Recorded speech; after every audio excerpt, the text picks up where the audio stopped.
আছে? আশা করি সবাই খুব ভালো আছো। আজকে আরেকটা নতুন রেসিপি তোমাদের সঙ্গে শেয়ার করব। রেসিপিটার নাম হচ্ছে ট্যাংরা মাছের তেল ঝাল। আমি কি করে করব বা কি কি ইনগ্রেডিয়েন্টস আমি এখানে ইউজ করেছি স্টেপ বাই স্টেপ তোমাদের দেখাবো। তোমরা ভিডিওটা স্কিপ করবে না। তাহলে চলে এসো আমার সঙ্গে। ট্যাংরা মাছের তেল ঝাল বানাতে আমি 1 কিলো ট্যাংরা মাছ নিয়েছি। দেখো ঠিক এরকম সাইজের। কিছু কিছুর মধ্যে ডিম আছে, কিছু কিছু আবার ডিম ছাড়াও আছে। যাই হোক, তোমরা এখন দেখো। ফার্স্টে আমি এটা ম্যারিনেট করে নেব। আমি এর মধ্যে 1 চামচ হলুদের গুঁড়ো দিয়ে দিলাম, আর 1/2 চামচ নুন দিলাম, সামান্য পরিমাণে সর্ষের তেল দিলাম, কারণ না ট্যাংরা মাছের তো মানে আঁশ নেই, আর আঁশ ছাড়া মাছ যখন ভাজা হয় তখন খুব ফাটতে থাকে। তাই জন্য যাতে না ফাটে আবার গায়ে না লাগে, এই জন্য তেলটা ইউজ করা হচ্ছে। এবার আমি একে ভালো করে মাখিয়ে রাখছি, আর 10 মিনিট একে ম্যারিনেট করে রাখবো। এখন রেস্টে রয়েছে, ততক্ষণে আমি তোমাদের একটা পেস্ট বানিয়ে দেখাই। ফার্স্টে আমি কিছু রসুনের কোয়া আর আদার টুকরো নিয়ে নিয়েছি, মানে 1.5টা মতন রসুন নিয়েছি, আর কিছুটা আদা নিয়েছি। 2 চামচ আমি গোটা জিরে দিলাম, আর 10টা মতন এরকম শুকনো লঙ্কা দিলাম। এর মধ্যে সামান্য একটু জল আমি ইউজ করে একে একটা পেস্ট বানাবো। এবার পেস্টটা বানিয়ে আনি। পেস্টটা রেডি হয়ে গেছে, ঠিক এরকম কালারটা আসবে। আমি সর্ষের তেল নিয়েছি, তেলটাকে আমি অনেকটা পরিমাণে মানে গরম করেছি, কেননা মাছগুলো নালে আটকে যায় কড়াইয়ে। এবার একটা একটা করে আমি মাছগুলোকে সব ছেড়ে দেবো।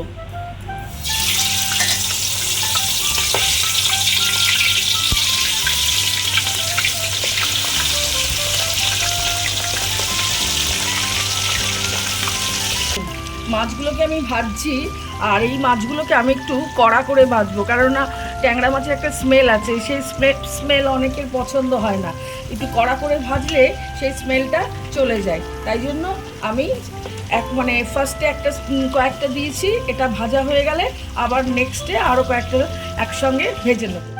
অনেকে গন্ধের জন্য মানে স্মেলের জন্য ট্যাংরা মাছ খেতে পারে না, তবে আমি যে পদ্ধতিতে রান্না করব সেটাতে তোমরা যদি দেখো, তারপরে তোমরা যদি বাড়িতে রান্না করো, তাহলে বেশ ভালো রকমভাবেই খাওয়া যেতে পারে। মাছগুলো ভাজা হয়ে গেছে, একটু কড়া করেই ভাজা হলো। এরপরে এই মাছগুলোকে আমি তুলে নিচ্ছি।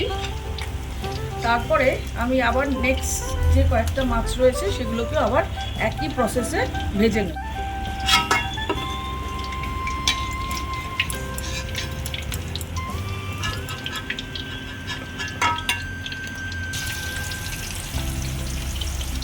তেলে আমি মাছগুলো ভেজেছি, সেই তেলে আমি মানে 1 টিস্পুন হচ্ছে কালো জিরে দিয়ে দিলাম, 8টা এলাচি দিয়ে দিলাম। এবার ভালো করে একে ভাজবো। এর স্মেলটা যখন বেরোবে তখন এর সঙ্গে আবার পেঁয়াজ বাটা আমি দিয়ে দেবো। এলাচি আর কালো জিরে তেলের মধ্যে একটু ভেজেছি এবং সুন্দর স্মেল বেরোচ্ছে। এখানে এবার আমি 3টে মিডিয়াম সাইজের পেঁয়াজ যে একটা পেস্ট বানিয়েছি এর মধ্যে দিয়ে দেবো।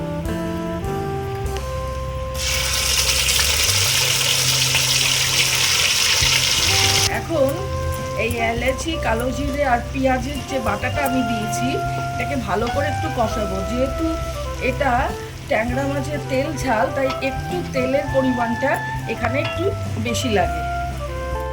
পেঁয়াজটা বেশ ভাজা ভাজা হয়ে গেছে, ভালো স্মেলও ছেড়েছে, দেখো তেলও ছেড়েছে। এই অবস্থায় আমি 1 চামচ হলুদ গুঁড়ো দিচ্ছি। এই হলুদ গুঁড়ো দেওয়া হচ্ছে কারণ কি, এটা কালারটা খুব সুন্দর আসবে।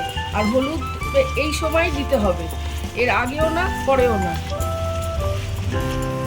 এই হলুদের গুঁড়ো পেঁয়াজের পেস্টের সঙ্গে ভালো করে মিশে গেছে, দেখো কি সুন্দর রং হয়েছে। এখন আমি যে পেস্টটা তৈরি করেছিলাম সেই পেস্টটা এর মধ্যে দিয়ে দিচ্ছি। এখন ভালো করে একে প্রায় 3-4 মিনিট ধরে নাড়াচাড়া করতে হবে, যতক্ষণ না ভালো করে এই সমস্ত যেগুলো আমি ইউজ করেছি ইনগ্রেডিয়েন্টসগুলো কষে আসে। এর মধ্যে হাফ চামচ একটু নুন অ্যাড করে দিচ্ছি, করে ভালো করে কষাচ্ছি। তো মশলাটার থেকে তেলটা প্রায় বেরিয়ে এসছে দেখো। এখন আমি 1 চামচ লাল কাশ্মীরি লঙ্কা গুঁড়ো দিচ্ছি, একটা কালার ভালো আসবে। সামান্য চিলি ফ্লেক্স অ্যাড করছি এর সঙ্গে, ফ্লেভার আর টেস্ট বাড়ানোর জন্য। 3টে টমেটোকে ছোট ছোট স্লাইস করেছি, এর মধ্যে দিয়ে দিচ্ছি। 3-4 মিনিট এরকম করে নাড়াচাড়া করবো যতক্ষণ না টমেটোটা এর মধ্যে মিশে যায়। টমেটোগুলো এর মধ্যে গলানোর জন্য আমি এখন একে একটু ঢাকনা দিয়ে ঢেকে দিচ্ছি।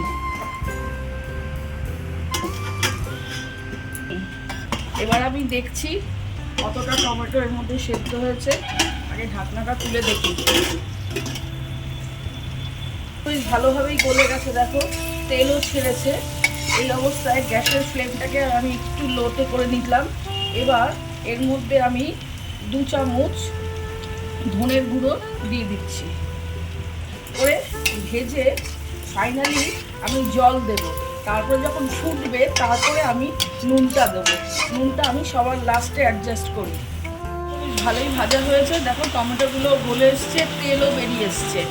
এখন আমি একটু এর সঙ্গে সামান্য জল অ্যাড করব, করে 2-3 মিনিট এটাকে ফোটাবো। জলের পরিমাণটা একটু কমই দিই, কারণ এটা হচ্ছে ট্যাংরা মাছের তেল ঝাল, তাই জন্য একটু মাখা মাখা থাকলেই ভালো। এটা ফুটবে, তারপরে যখন মাছ ছাড়বো আর লাস্টে আমি ধনেপাতা আর কাঁচা লঙ্কা দেবো, তারপরে আমি নুনটা অ্যাডজাস্ট করব। প্রথমে অল্প অল্প আমি নুন দিয়েছি, কিন্তু পুরোপুরি আমি দিইনি, কারণ কি নুনটা বেশি দিলে অসুবিধা, নুন কম দিলে পরে নুন অ্যাডজাস্ট করা যায়। ঝোলটা আমার ফুটে উঠেছে, এবার আমি মাছগুলোকে এর মধ্যে দিয়ে দেবো, দিয়ে 2 মিনিটের মতো ফুটাবো, কারণ কি মাছের গায়ের মধ্যে ঝোলগুলো তাহলে ভালো করে ঢুকবে।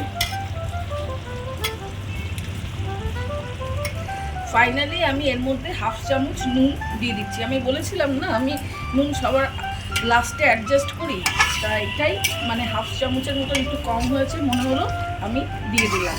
এবার 2 মিনিটের ধরে ফুটাবো। তেল ছাল আমার রেডি হয়ে গেছে। এবার ফাইনালি আমি এর মধ্যে কিছু ধনেপাতা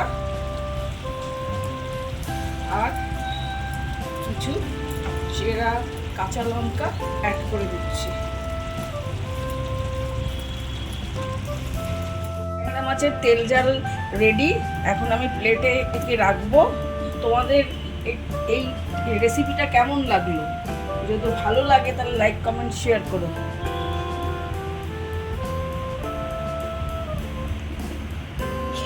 ট্যাংরা মাছের তেল ঝাল রেসিপিটা তোমাদের কেমন লাগলো? যদি ভালো লেগে থাকে তাহলে লাইক কমেন্ট শেয়ার করো। তোমাদের কমেন্ট করতে আমার খুবই ভালো লাগে। আর নেক্সট দিন আবার একটা নতুন আইটেম তোমাদের সঙ্গে শেয়ার করব। ততক্ষণের জন্য সবাই সুস্থ থেকো, ভালো থেকো, টাটা, বাই বাই।